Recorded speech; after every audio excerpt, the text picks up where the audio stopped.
Good evening, it's August 8th, and I'm just barely getting home from Tremont, Utah, where for my day job with NRCS as the state soil scientist for the state of Utah,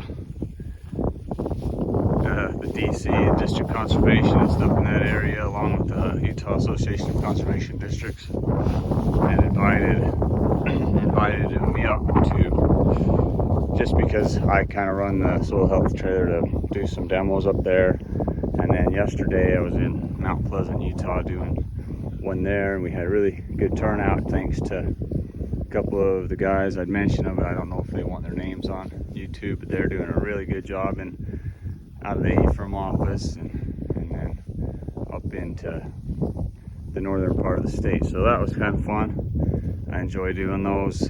Pulled the samples right off of his property yesterday there in Mount Pleasant area, and then up today it was the conservation district. They call it Grill Your District, and I just had my own samples.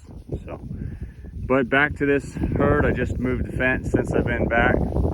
Here's the $10,000 bull right here.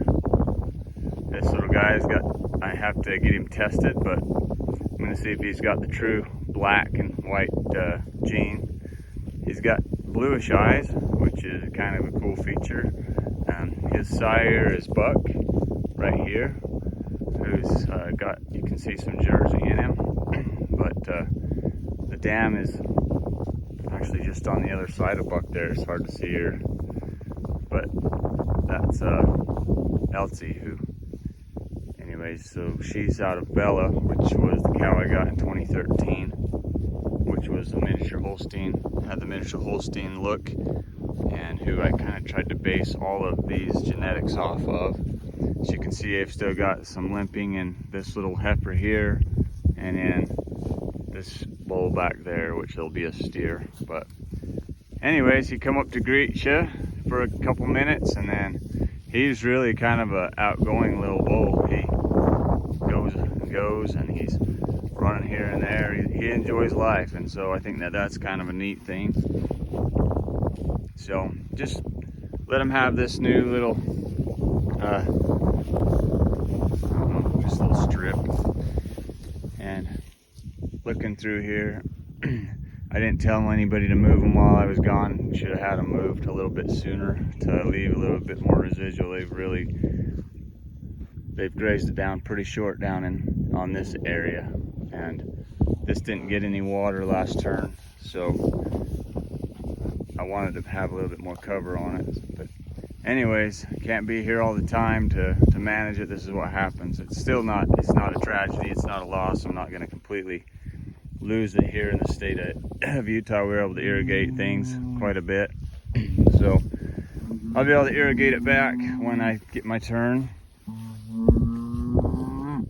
Is this Timothy, or is this actually Garrison creeping foxtail? This late in the season and still having that much of a head on it, I'm thinking that's actually Timothy. Garrison comes out real early in the year. I have a number of Garrison, or a pretty high density of Garrison, just because it is flood irrigated, and it likes wet meadows. So, but this right here, folks, is what I'm going for. These two animals right here, this little heifer and this guy here, these and then this paint pattern. And I wouldn't mind having some red in them. That doesn't bother me, because so much so that I might even keep this guy as a bull. But it's kind of exciting to finally have a black and white bull. Every other time until this year, when I had a black and white animal born, it was a heifer. I don't complain about that, but a bull can spread his genetics a little faster than a heifer can. So this is the herd, just enjoying the evening, eating. I want to just be quiet for a second, let you hear them graze.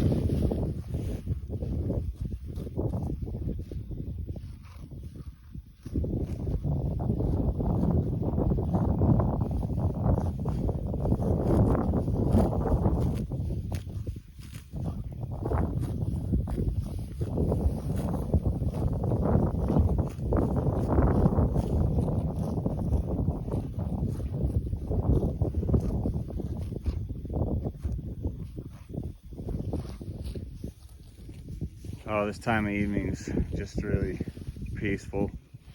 The air's cooled down. We've had a storm come through today. There's water on the blacktop. You can see the graze line right up through there.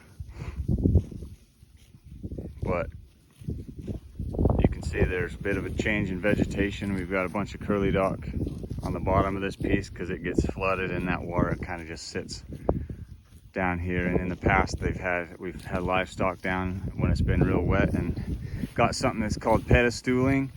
Maybe I'll show you what that looks like here if I can find a good example before I get across the fence. I will. But what it basically is areas that have been tromped out. So right here, all around this was tromped out, and so this is a pedestal of grass on top of some soil there, and that's all throughout the bottom here, just because of the grazing it when it's wet. And that'll happen if you don't protect the spring. That'll happen, and you usually have a little bit different grass growing on the pedestal. So for instance, this is some tall fescue and some clover down in there, and then this right here is what it's quack grass. This is quack grass through here. It can stand a little bit more water, where the fescue likes a little bit more dry. So that's kind of cool to see that, how that does that, just the mosaic of, and then the mosaic of quack grass. Then this is a meadow kind of foxtail barley.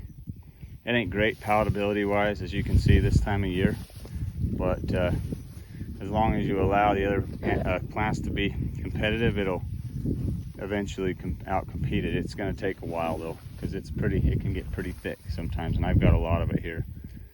So then this other stuff, like I say, is curly dock, this brownish red looking stuff, and they won't eat it at this point as far as the seed head goes.